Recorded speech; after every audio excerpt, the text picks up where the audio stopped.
We see a lot of characters in the Bible. We see Jesus, we see Moses, we see David, we see Abraham. We see all these amazing men and women of God that were used mightily in God's purpose of redemption and his plan of salvation here on earth.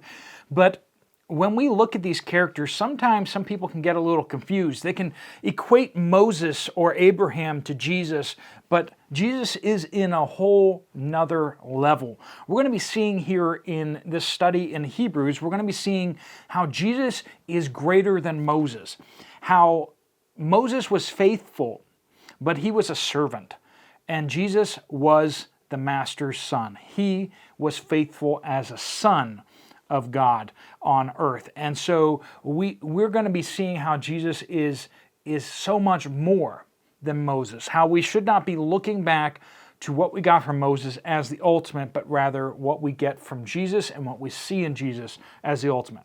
Moses made mistakes along the way. He was faithful, he was full of faith, and he was a righteous man, a humble man. But he made some mistakes along the way, and he was denied entry into the promised land. But Jesus, not only did he enter into the promised land spiritually, but he has made a way so that we all can enter into that promised land as well. Before we dive into the scriptures here, if you haven't already taken some time to pray for God's guidance in this Bible study, as well as having a time of confession, please hit pause and go ahead and have that time in prayer.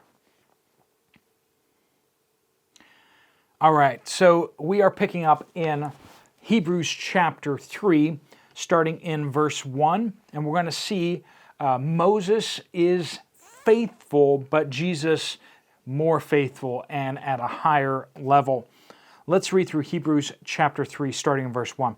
Therefore, holy brothers and sisters, remember, he is not ashamed to call us brothers and sisters. He is our brother and sister. He is our brother, but we are each other's brothers and sisters, right? We are one family. Therefore, holy brothers and sisters who share in a heavenly calling, consider Jesus, the apostle and high priest of our confession. He was faithful to the one who appointed him, just as Moses was in all God's household. For Jesus is considered worthy of more glory than Moses, just as the builder has more honor than the house. Now every house is built by someone, but the one who built everything is God. Moses was faithful as a servant in all of God's household, as a testimony to what would be said in the future. But Christ was faithful as a son over his household, and we are the household if we hold on to our confidence and the hope in which we boast. So we are the household. And Moses was good at preparing us and getting us as the people of earth ready. The people who choose to believe God, who are moved by his Spirit over the ages, were prepared by what we see in the Old Testament. But he was preparing us for Jesus. Now, as Moses, who of course, who told them, there is a prophet like me that will come, and you need to listen to him. He was speaking of Christ. So as we go through this passage together, we see a few things. First off, we see that Jesus is the apostle and the high priest of our confession. Apostle is one who is sent, right? Now, Moses was sent by God, wasn't he? He had a burning bush that told him to go to Pharaoh, right?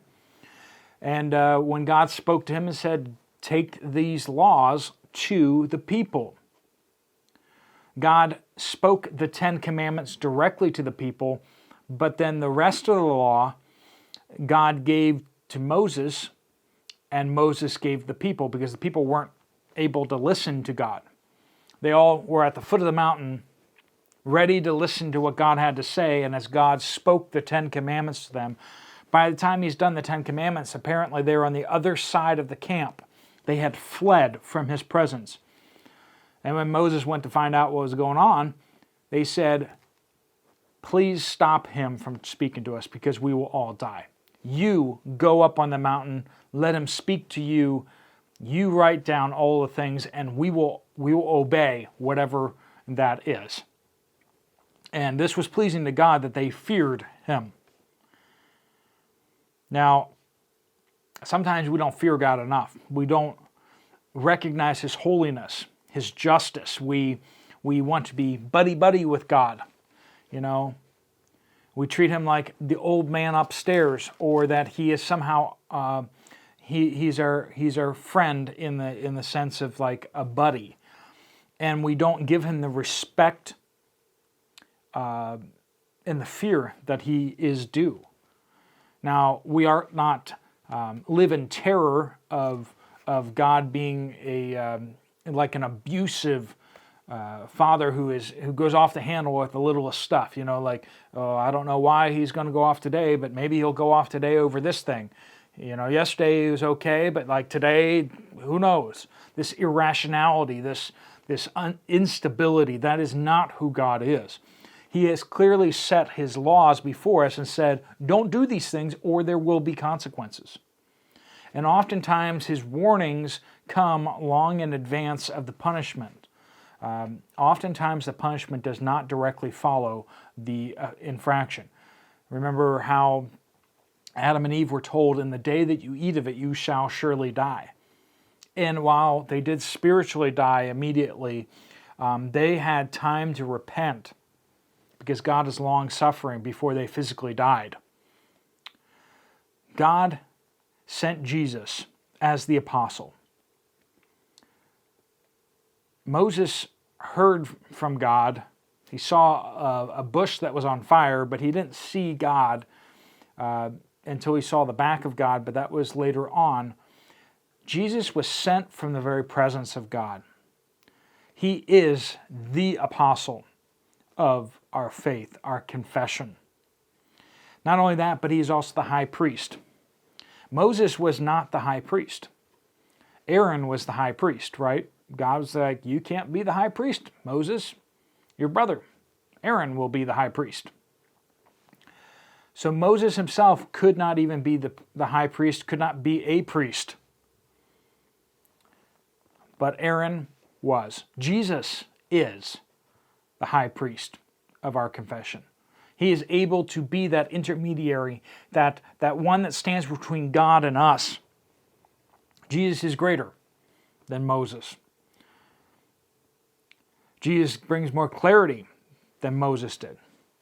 While Moses was a servant in the house, we see that Jesus, verse 6, but Christ was faithful as a son over his household. And we are that household if we hold on to our confidence and the hope in which we boast. Christ came at a higher position, the Messiah, the Christ, the one who redeems us, the Lamb of God. Moses slaughtered animals for sacrifice, but he was not the sacrifice that Jesus was. Moses did faithfully for what he was, but he was but a servant to prepare the way for the Son. So how should we respond to all of this? There are some who exalt the Old Testament, the Torah, to an unhealthy level. It was that pointed us to Christ. You cannot exalt Christ too much. You cannot be too focused on Christ. Now understand that the Old Testament spoke of Jesus, and you should be able to see Jesus in the Old Testament. But our faith is in the death, burial, and resurrection of Jesus Christ, and that should be our main and predominant focus. If our focus becomes rules and regulations, what you can eat, what you can't eat, we have gotten off track. We ought to do what is pleasing to the Lord, but we ought not to make our faith and place our hope and trust in the good deeds or perceived good deeds that we are doing. Do you place your faith in the good works of Christ or in your good works. And that is the true error that we see much of. How do you know you're saved? Well, I do all these good things. Friend, your faith should be in Jesus did all these good things. And he said that if I believed in him, I could enter into paradise. Just like the thief on the cross. Just like the thief on the cross. He didn't do anything. He wasn't baptized. He didn't do any of the good works that we would say that you need to do.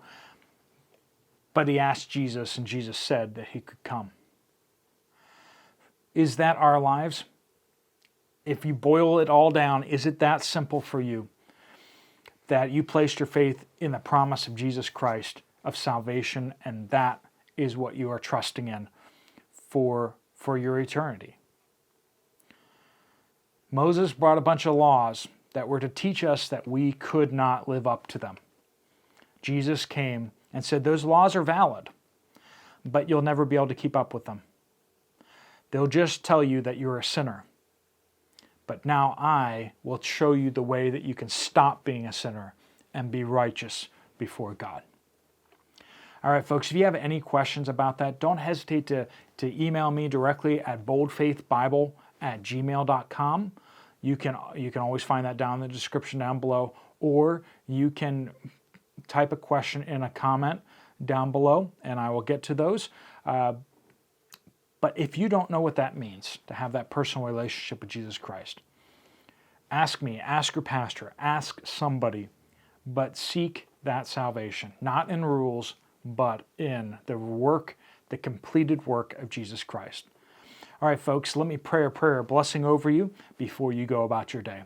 Lord God, I pray that you bless each and every one watching this video today, that you fill them with your Spirit, that you fill them with your joy of salvation, that we would worship at the feet of Jesus, just as Moses told us to. But Lord, help us to be grateful for the servant of Moses, but not to try to worship him or to worship the law that he gave us, but realize that it was a tool to show us our desperate need for a Savior. Lord, we thank you so much for your salvation and the way that you've made it possible for the worst of sinners to be saved in your sight. Lord, I pray all these things in Jesus' powerful and redeeming and saving name. Amen. If you have some extra time, you want to check out the sermon from this Sunday, Psalm 1, speaking about getting God's blessing in our lives. What does it take to do that? And also our question answer time that I did this past Saturday. Those are linked up on the screen. Thank you so much for watching. God bless you all.